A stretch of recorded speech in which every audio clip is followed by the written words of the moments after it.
Magluto ako, sandali lang, kasi maggawa muna ako ng content.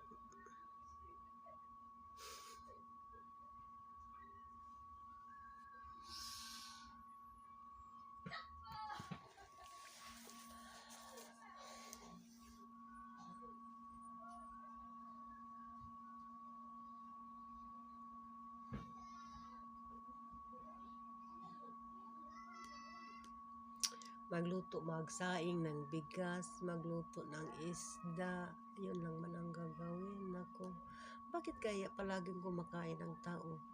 Isang araw katatlo, sana dapat kaisa na lang magkain ng tao. Naku, ang dami naman umaga, tanghali, gabi, kumakain, 3 beses sa isang araw. Bakit kaya? Hindi na lang isa na lang ka magkain sa isang araw. Naku.